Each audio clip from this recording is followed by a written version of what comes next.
I'm your girl, Christina Carmel, and we are back with another episode of VIP Unlocked. We've got Nektunez. Hey. How are you? Good, how are you? I'm good. So, I know you don't really like talking that much, but we're going to talk. So you're going to take us on a musical journey. So let's start from the beginning. Where did it all kind of start for you? So let me say, growing up, I was surrounded by musically inclined people. I grew from a home where we had to go to church like almost every day in the week, you know? Yeah. So I was actually mingling with people who play instruments in the church and all that. So it didn't take so much time for me to be able to observe and then like learn and then know how to play this. The piano, it started with the drums, then to the piano, then to the guitar. So it was all music growing up.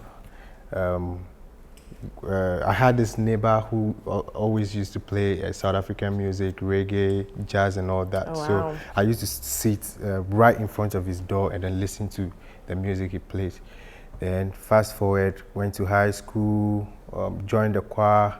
I was actually playing drums in school and all that. So around 2008, the likes of Don Jazzy, the likes of DJ Khaled and all that, they were popping up. They were making massive waves. So I was like, I want to be like one of these guys. Yeah, that was when the whole journey started officially around 2008. And then I decided to learn how to do this beat making. Did somebody taught you? Or you taught yourself? No, I actually taught myself. Wow. Yeah, I searched on the internet. I watched a lot of stuff on the internet. And then I went to a lot of studios, watched people do what they do quietly. Some people didn't even know like I could play instruments and all that, but I just go to the studio, observe what people do, and then go back and then try to practice it. And then here we are. Is it overwhelming, like the success that you've had and so quickly? Like honestly? Not too overwhelming because I feel I kind of deserve it, honestly. Yeah, you've worked because I've been putting in the work since like 2008, 14 years down the line. So not too overwhelming, but slightly overwhelming. Yeah, like honestly, because you're really like very like to yourself. You're very like we've talked about this off camera. You're very introverted. You like your space, like a lot of us do. So like now you're in demand. You're everywhere. Everybody wants a piece of you. It must get a bit like ugh sometimes.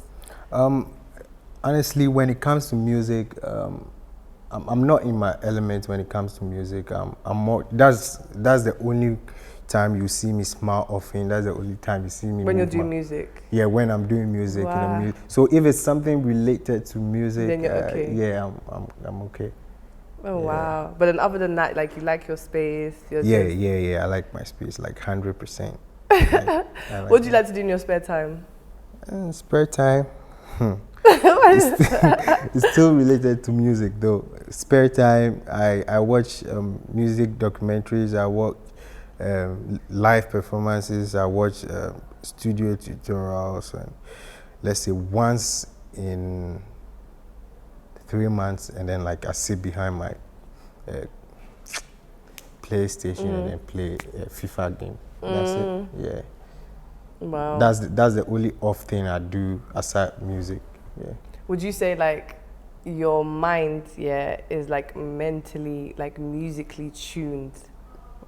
I'm not even gonna lie, it's musically tuned. Completely. Completely. There are times like I see among my peers and then like I'm already picturing like a graph or something I'm working on that I'm trying to find a solution to and all that. Like my mind is always on somewhere. Something. Yeah, it's always on something related to music. Honestly, there are sometimes we have normal conversations and then like I get lost in the conversation because my mind is somewhere else. Yeah. Oh, wow. So when do you switch off? When's your switch off moment where it's just like you and not Nektunez? Does that ever happen? I don't think so. Oh wow. Nah. Wow. Then you really like, Yeah. you really like indulged like and immersed yourself into your career. Yeah, I really do. Yeah. I really do. I could actually sit behind my PC and then sometimes forget I haven't eaten or Really? something. Yeah. Really? But you almost like manifested this. Like you knew it was coming. Yeah, I felt it. I don't know. I felt it. Like I was saying, on the very day I was going to drop the EP, the 4-track EP, it didn't have AMENO on it, obviously, like I told you. I don't know what came into my mind, and then I had this flashback, went to get the Dorime vocals, sampled it that very morning, did AMENO AMAPIANO, and then added it to the 4-track EP, and then uploaded on the DSPs. And the very time I finished AMENO, I told my friends, I'm going to make this song the lead single. And then I have a feeling it's going to change my life. So yeah, I just felt so strong about it. I don't know how, and then I don't know why, but I just felt so strong. And then I was promoting this song. I was posting every day. And then my friends would tell me, some of my friends would be like, yo, my girl was like, can he just stop posting this song, because like he keeps posting every day, can't he like release something new? Yeah. Little didn't know like what was actually pushing me to keep on posting. I could post about AMENO AMAPIANO every single day of the week. Really? Weekends is actually even bad, because that's where I get a lot of post mentions and all that. So I screen record parties, obviously. So from Thursday, Friday, Saturday, Sunday, a lot of activities going on in the club, in the pub. So I get a lot of videos, and then I post and all that. And people will be like, yo, don't you have anything else to, you know? Yeah. But so when obviously, so it's like AMENO is the most Shazammed song, like ever. Yeah. Like how crazy is that? Like the numbers is crazy. I just feel people could relate. Honestly, I think maybe the world was waiting for something refreshing. Yes. Something refreshing, at the same time something you can actually party with. So it came at the right time, and then the right product came to the people. I think that's why the whole world embraced the record. Yeah. Do you actually like when you hear it, because obviously it plays everywhere, so when you hear it out and about, like how do you feel? Like have you ever danced to it yourself or not really? Have I? I mean, I danced to it when I was working on it in the studio. Yeah. But have you enjoyed it on the outside? Not really. I only heard it in the club, Instantra, my manager's club. He hosted a thank you party for me, and then I heard it was really banging. And then I think there's a club right down the street here, and then they do play it often. Yeah, they do play it. Yeah. And how do you feel? Is it weird when you hear it out? Nah, it's not weird. Sometimes I just ignore it and act like I don't know who sang it or whose song it is. Yeah. That is, I feel like the success of it is just so crazy. I agree. I think the world needed something different, especially like within like the Afro beats and like us being Africans and all of that. I think the same old, it was becoming a little bit repetitive, like within the industry, and so it was like you brought something refreshing. Honestly, I was having a conversation with my manager, and then he said he spoke to a couple of industry people from the UK, and then they said the same thing you're saying. Like they felt everything was going in one direction until this refreshing sound came in, and like it just like wowed everybody. He said exactly the same. Yeah, because I feel like everybody was following the same blueprint. And so it was like we needed like I say with you, like the way your mind is like musically tuned. Right. So we needed something that where somebody mind was open and somebody who was able to experiment with music. Right. Otherwise, it was getting a bit like like it was getting a bit. The blueprint was just the same formula was being applied. Yeah, it was the same formula. That's true. I always, like to stand out. That's one of the things that inspire me actually to make music. Like the fact that I want to sound different. Yeah. I don't want to do, obviously, like I listen to other stuff and then incorporate into what I do. But at the end of the day, I try to streamline everything and then make it my own. I actually don't like to sound like other people. Else. So yeah, I think it paid off. Yeah. You think? Don't be humble, you think? It paid off. Oh, yeah. It paid off. Yeah, it paid like, off. No humble, it paid off. Yeah. Like, just that one time, like, boom, gone. That's true. That's gone clear. Like, completely gone clear. But I saw an interview where, like, you were talking about why you left, because you live in Atlanta, for people who don't know. You don't live in Ghana. But why you actually left Ghana to go live in Atlanta. And you were talking about, like, there not being enough resources for what you wanted to do. Talk to us about a little bit about that. At least when you go to America or outside Ghana, where the economy is quite better, sometimes you work for yourself and then you are able to earn some income and purchase what you want to purchase. Sometimes it's actually hard to just walk into the store and say, oh, I want this instrument or I want this machine. You actually have to wait for a very long time and then someone from outside the country orders and all that. But in America, everything is like readily accessible. You can just walk into the store, get what you want to get. And at least you make enough money to be able to buy some softwares you can't afford maybe when you're here and then the economy is hard. So yeah, it's just, it was just a step in the right direction.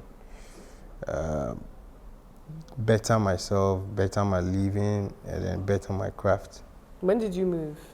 Like 5 years ago. Wow. Yeah. And you've been there like permanently since? Yeah, permanently. Oh, wow. Yeah.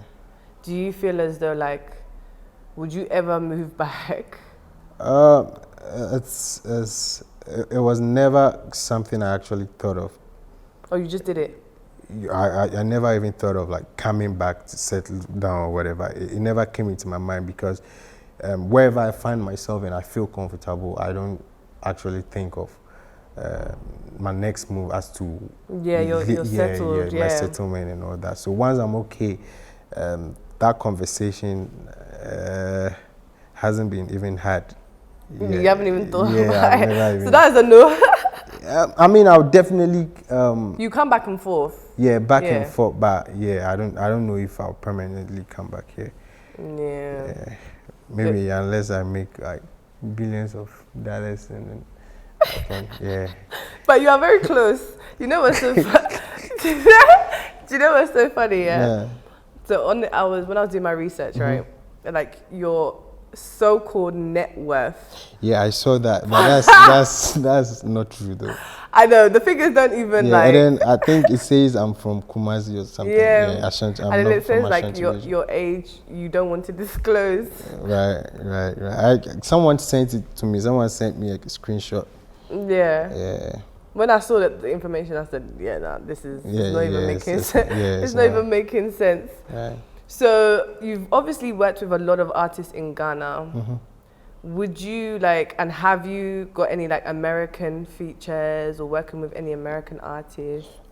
So for the American artists, most of the ones I work with are not like, they are like very talented artists, but they are not A-list. They're not mainstream. They are not the mainstream.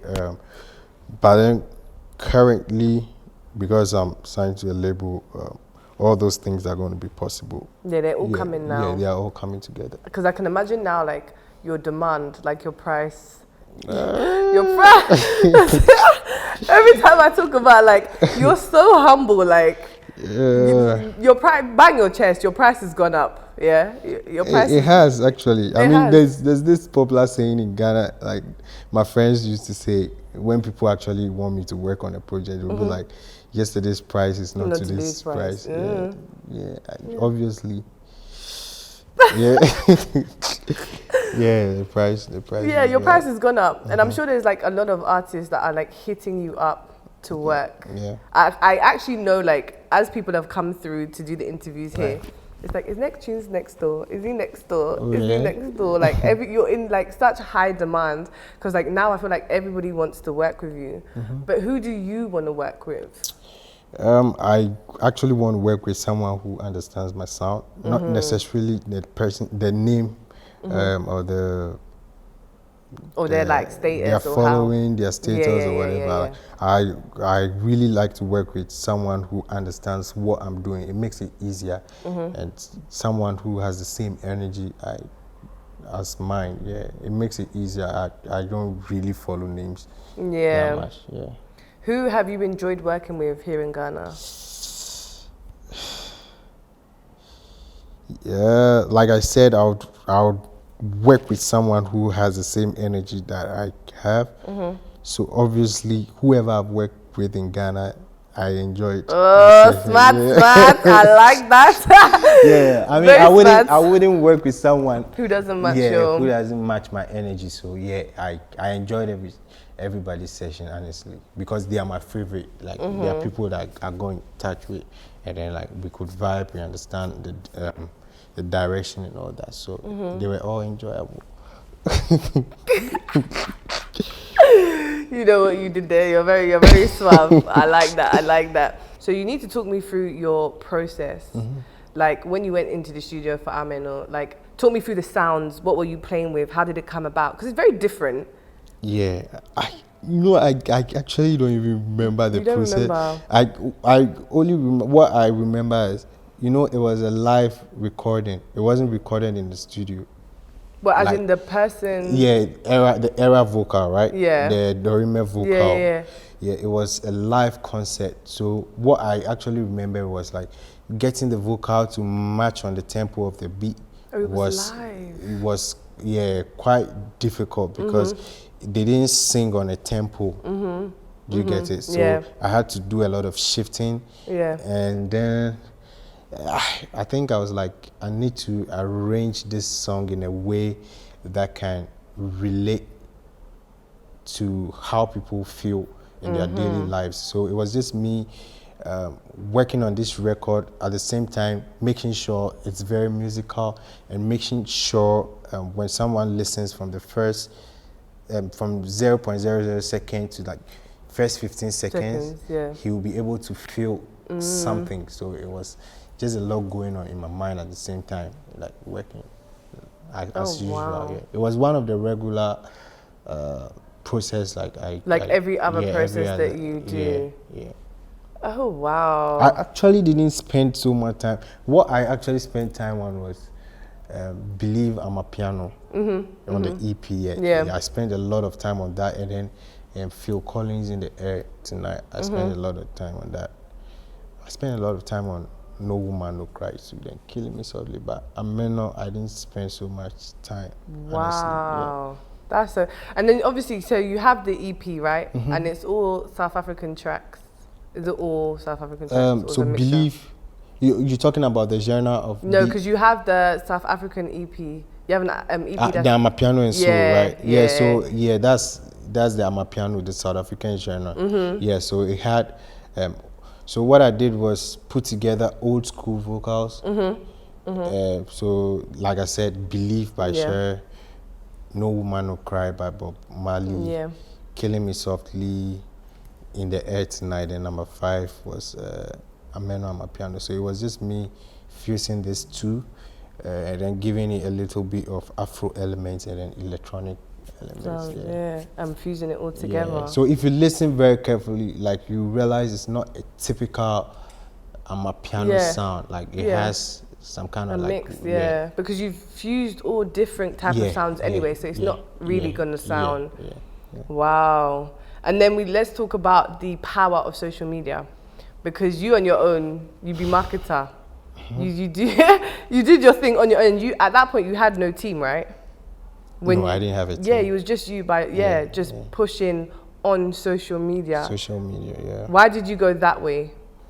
I don't know. Like I didn't know who to talk to and be like, yo, can you play my song on radio, or can you play my song in the club?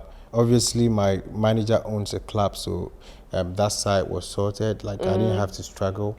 Oh yeah, that's true. Yeah, I didn't have to struggle. So like his club was constantly playing the records. And the funny thing is, even though like my name wasn't out there, people could actually relate to my music. Like they could play my mixes like back to back, and then the energy at the club would still be the same. So like it was a sign that regardless the name, like people actually don't care about name anymore. They just want to be moved by something. Yeah. So yeah, I didn't know who to talk to. I didn't obviously I wouldn't want to pay someone and then the person plays my song 2 days and then that's it. So I was like, you know what, whatever I'm getting. I had support from like some of my close friends like who helped me financially. I paid for dance videos, posted it on my Instagram, and I was just doing my sponsored ad. Really? Yeah, sponsored ad. How long did this go on for? The like self-marketing? It went on till the song like became very popular. So how long is that? Like what, a couple of years? From April to early December. I was still running ads. Wow. Hey. I was still running ads. I'm not even going to lie. Every single thing I post concerning the song, I put money behind it. So let's say I put money behind the first post, the ad keeps running continuously. The second one, ad keeps running continuously. And then when the other one stops, like I do it for like sometimes 5 days, sometimes a week. When it stops, I do it again. So like it was running continuously. I'm not even going to lie. I have the statement and everything. Really? So when the song blew up, you know, I went and then checked. I went to Facebook. You know, Instagram connected to Facebook, so you see the amount of money you spent on Facebook. So I went to Facebook and then I was checking. I was like, damn, like I spent this. Yeah, I spent a lot. I didn't know because like I was doing it in bits. Yeah, so I didn't. But it was a lot. Like a lot of money. I'm not even gonna like a lot of money. Behind camera, I'm gonna ask you for the figure. I want to see, like off camera, I'm gonna ask you for the figure. Yeah. Because I feel like these are like some of the marketing like gems like people don't really know about in order to. Yeah. So I don't know. I never read marketing. I mean, I did a business course in high school, but it's not like detailed or whatever. So it was just me going with my emotions at this point, because I would actually like look for sweet spots in the music and then like very catchy stuff and then just post 10 seconds of that and sponsor it.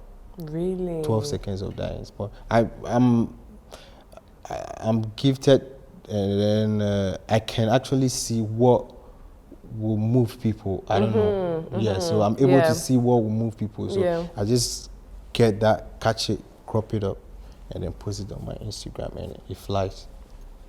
Wow. Yeah. So now that obviously all of that is like paid off, and obviously you've recouped the money back times 20,000, you recoup that investment back.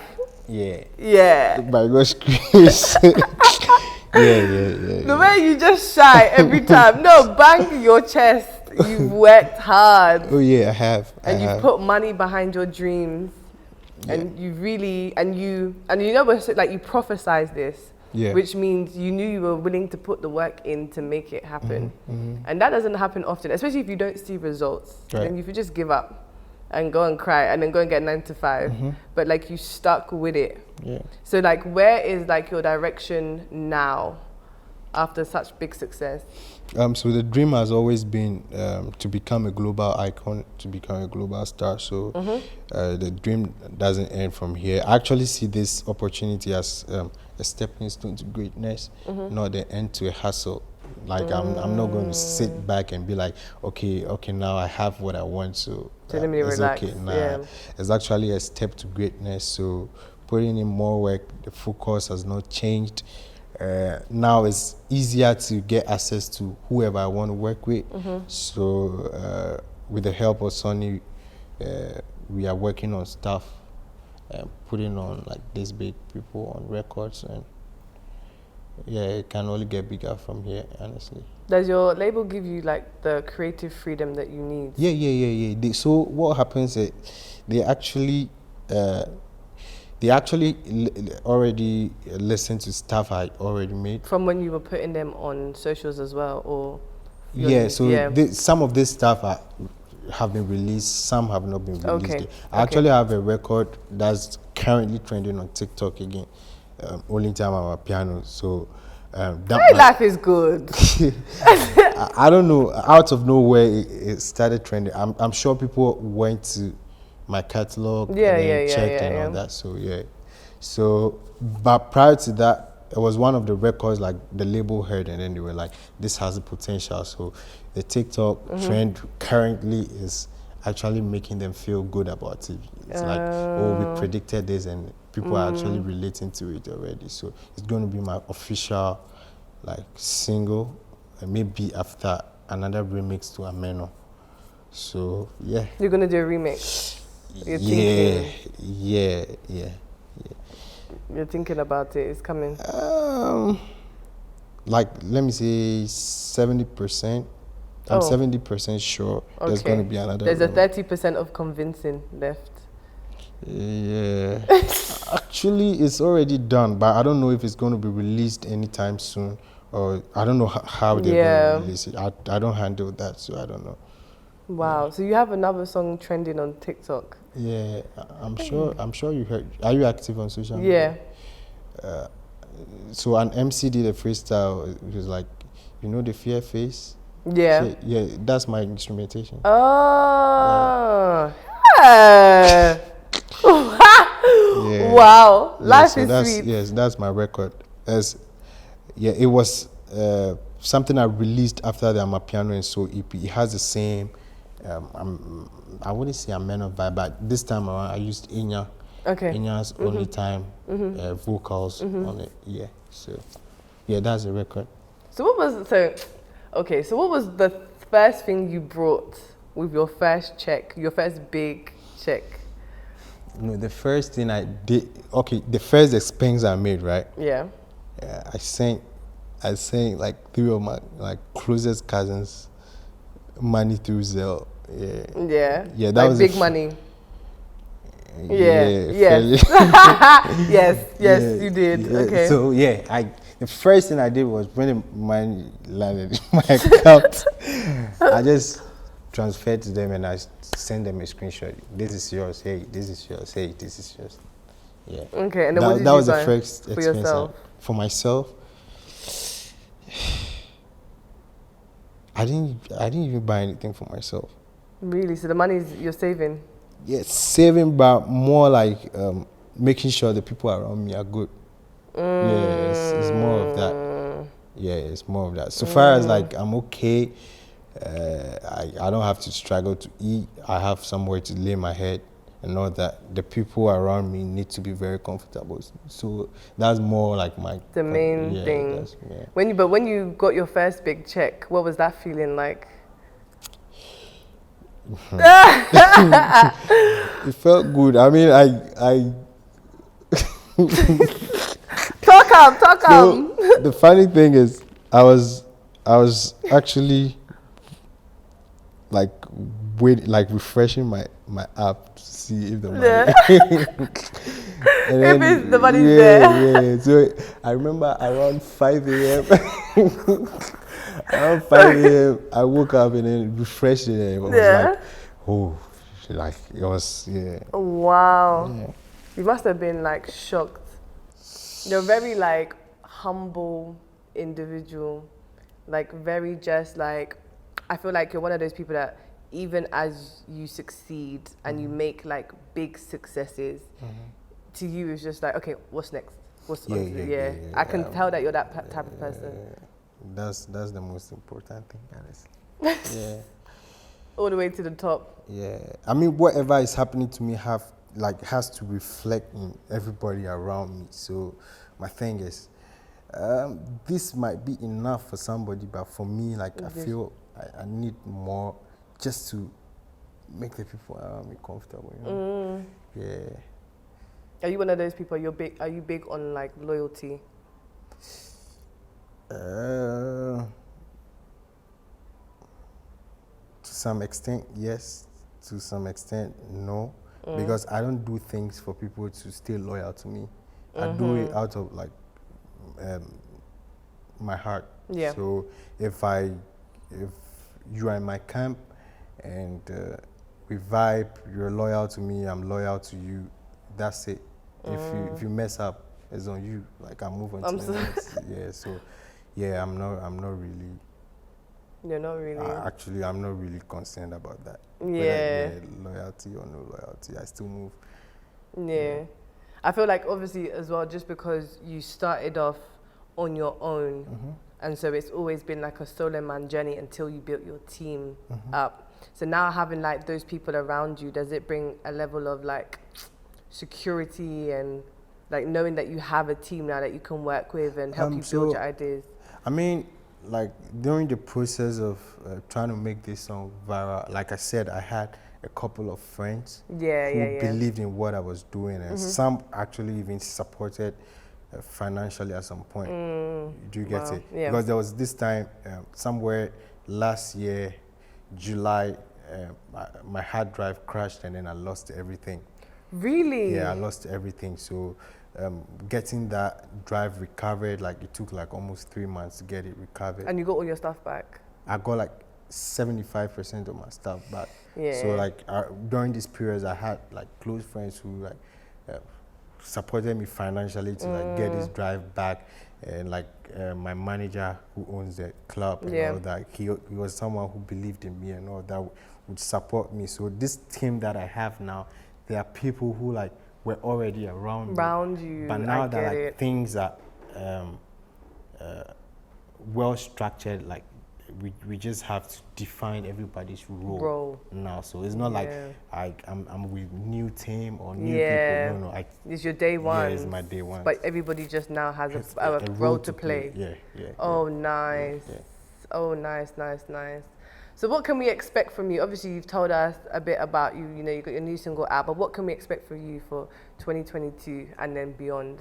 So 2022 is going to be me dropping a couple of singles, and next year, hopefully, I drop an album. Yay! Yeah, next year or next 2 years, I drop an album. But for now, it's going to be a couple of singles. Yeah. And then like more appearances. We need to see you like. I know you're an introvert, but we need to see you like out more and just. Yeah. I mean, I'll start doing live performances and all that. Ooh. Yeah. That would be good. Yeah. And it's my thing is going to be like more intimate kind of performances. Yeah. Yeah, but that would be so good, like to see you live. Would you do it in Ghana or would you do it in America? I would obviously do one in Ghana too. Yeah. Oh no, I'm excited. Yeah. No, that would be really, really good to see your like process and just to see you kind of in your element. Well, I've seen you work. So I've had the privilege to see you do your thing. That's true. And so people should really charge because it's an experience. Like when you come from the outer world, so like you come from outside and then we come into your zone, it's like a whole different, remember I was saying it to you, it's a whole different feeling. Like the way your mind works and your creativity level, it's like, it's almost like mind blowing. Very, very talented. Thank you. Don't be humble. Bang your chest. Bang your chest. It's been a pleasure sitting with you today. I'm actually glad that like you were open and you were talking. I thought you wouldn't, like you'd be shy, but I mean, if I have to do it, I'll do it. So no, I'm glad you've actually sat with me, and we definitely have to do this again. Right. Yeah, we definitely will. So I'm your girl, Christina Carmel, and I have sat with Nektunez on VIP Unlocked. Make sure you lock in for another episode, and we will see you again. Bye.